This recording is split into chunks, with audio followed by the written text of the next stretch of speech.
हाय दोस्तों, कैसे हैं आप सभी। मैं डॉक्टर अनवेश फिर से अपने YouTube चैनल पर आप सभी का स्वागत कर रहा हूं और आशा कर रहा हूं सभी ठीक है, मस्त है, एंजॉय कर रहे हैं।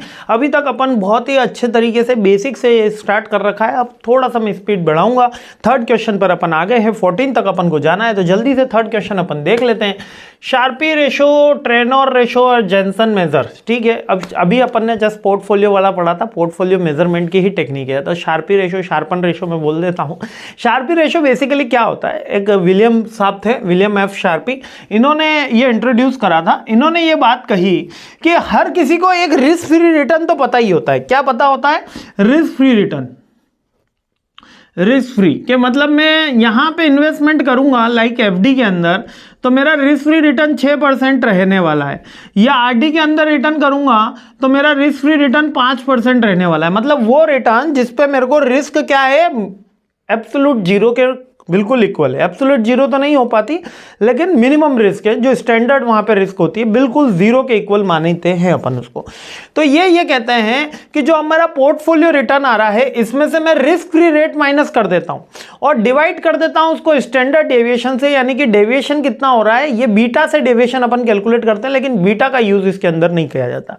ये स्टैंडर्ड डेविएशन अपन इसके अंदर से चेक करते हैं तो अपन को शार्पी रेशो मिल जाता है। ये शार्प रेशो क्या कह रहा है, ये इंडिकेट करता है portfolio higher return with the its risk. यदि ये हायर शार्प रेशो मिला, मतलब कि एक फॉर एन एग्जांपल, अगर मैं पोर्टफोलियो रिटर्न यहां पर आप देखिए, पोर्टफोलियो रिटर्न 8 ले लेता हूं और रिस्क फ्री रिटर्न 6 ले लेता हूं और स्टैंडर्ड डेविएशन में 2 ले लेता हूं, तो यहां पर मुझे 2 डिवाइड बाय 2 मिलेगा, इक्वल टू 1 हो जाएगा।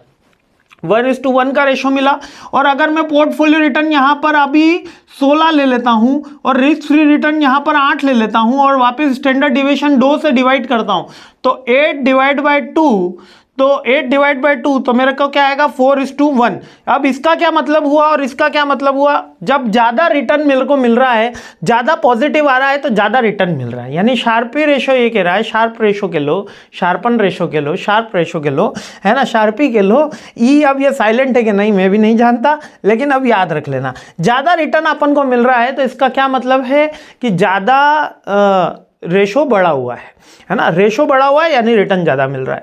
यानी कि जब मेरे को रिटर्न जो था 16 मिला और स्टैंडर्ड अपना रिस्क फ्री रिटर्न 8 है और स्टैंडर्ड डेविएशन 2, तो मेरा 4:1 का रेशो आया। और अगर रिटर्न 8-6 होता तो मेरे को क्या होता, 1:1 का रेशो आया। बात समझ में आई? तो शार्प रेशो हमको, इन्वेस्टर को यह बता रहा होता है कि ज्यादा शार्प रेशो आएगा तो मेरे को ज्यादा रिटर्न मिलेगा, कम शार्प रेशो आएगा तो कम रिटर्न मिलेगा। ये एक इवैल्यूएशन की टेक्निक है पोर्टफोलियो की।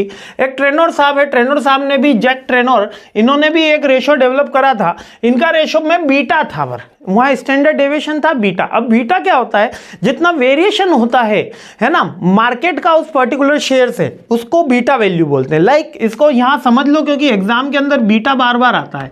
क्या बोलता है बीटा, जैसे कि मार्केट 100 से 110 हो गया, क्या हो गया, 110 हो गया, लेकिन हमारा शेयर जो है अगर 10 से 11 हो गया है, इसका मतलब बीटा जो है वो 1 है। बीटा क्या है, 1 है। यानी कि मार्केट के चेंज का परसेंटेज मेरे चेंज के परसेंटेज से अगर इक्वल होता है तो बीटा इज 1 होता है, जो हमारे लिए सिचुएशन अच्छी होती है। अगर मार्केट बढ़ रहा जब है और हमारा शेयर उसके मुकाबले उतना बढ़ नहीं पा रहा तो भी गलत है, और ज्यादा बढ़ रहा है तो भी गलत है, क्योंकि डाउनफॉल भी जल्दी आएगा जब रिवर्स चलेगा। तो यहां पर जब हम पोर्टफोलियो रिटर्न में से रिस्क फ्री रिटर्न माइनस कर रहे थे, सेम 8-2, तो यहां पर हम डिवाइड किससे करते हैं, पोर्टफोलियो की बीटा से करते हैं, कि पोर्टफोलियो का जो बीटा, यानी कि मार्केट अगर प्लस में जा रहा है तो मेरा जो पोर्टफोलियो बना है वो प्लस में कितने तक गया है, क्या उसी रेशो से गया, अगर उस रेशो से गया है तो प्लस में रहता है, उसी रेशो से गया तो 1 रहता है, अगर ज्यादा चला जाता है तो प्लस हो जाता है और कम चला जाता है तो माइनस हो जाता है। यही, और बीटा का एक अलग से अपन टॉपिक आएगा, तब उसको और मैं अच्छे से समझाऊंगा, और डिटेल वीडियो में तो मैंने ये समझाया है ही। तो फिर से रिक्वेस्ट कि डिटेल एक बार देख कर आना, तब ये काफी टॉपिक बहुत इजीली समझ में आएंगे। अब जेंसन अल्फा साहब ने एक अपना भी रेशो दिया, जैसे उन्होंने बीटा का दिया, किसने दिया, ट्रेनर साहब ने। इससे शार्पन वालों ने कुछ भी नहीं कहा था, उन्होंने स्टैंडर्ड डेविएशन पे बात की थी। जेंसन अल्फा, इन्होंने कहा पोर्टफोलियो में से पोर्टफोलियो रिस्क प्लस पर पोर्टफोलियो बीटा को मेरे को मल्टीप्लाई करना है पोर्टफोलियो रिटर्न और रिस्क फ्री रेट से। यानी ये क्या कहना चाह रहे हैं कि हमारा जो पोर्टफोलियो बीटा है वो तो ठीक है, ये हमारा जो बीटा है उससे तो कंपेयर करो ही करो, उसके साथ में हमारी रिस्क फ्री रेट और मार्केट रिटर्न को भी कंपेयर करो। अभी तक किसी ने भी मार्केट रिटर्न की बात नहीं की थी, इन्होंने मार्केट रिटर्न की भी बात कही। अब ये पूरी की बात समझ लेते हैं। जेनसन अल्फा कह रहे हैं कि ये मेजर करा था इन्होंने excess return earn by investment portfolio relative to the expected return based on the systematic risk. Beta तो सिस्टमेटिक रिस्क ही है, क्योंकि जो वेरिएशन हो रहा है, इनका कहना है कि मेरे को 12 रुपए कमाने की उम्मीद थी लेकिन मैंने 25 रुपए कमाए, तो जो कमाए जितना डिफरेंस आया उसको भी अपन को देखना है with the comparison of the market return. Clear बात समझ में आई? मार्केट रिटर्न की जो बात हुई वो पहली बार किसने कही थी? जेनसन अल्फा साहब ने कही थी। इसका इंटरप्रिटेशन बड़ा सिंपल है कि जेनसन अल्फा ने इंडिकेट किया अगर पॉजिटिव आएगा तो हमारा जो पोर्टफोलियो था उसने बहुत अच्छा परफॉर्म किया, यानी 12 मैंने कमाना था और 25 कमा लिया, तो बहुत अच्छी बात है, बहुत आउट परफॉर्मिंग किया। और अंडर आया तो इसका मतलब हमारे पोर्टफोलियो ने अच्छा परफॉर्म नहीं करा, और इक्वल रहा तो बहुत अच्छी बात है, नो प्रॉफिट नो लॉस की सिचुएशन रही, यानी कि न्यूट्रल रहा, है ना। और इसका कब हम यूज करते हैं? इसका यूज जब कर रहे होते हैं हमारे स्किल की चेक करने के लिए, हमारे जब मैनेजर की हमको चेक करनी है कि भैया मैनेजर बाबू आपने जो हमारा म्यूचुअल फंड एडवाइजर, मैनेजर यानी हमारा म्यूचुअल फंड एडवाइजर, उनकी अगर मेरे को क्रेडिबिलिटी चेक करनी है तो मैं जेनसन अल्फा से करता हूं। क्यों? क्योंकि यहां पर हम मार्केट रिटर्न और अपने रिटर्न को कंपेयर कर रहे होते हैं।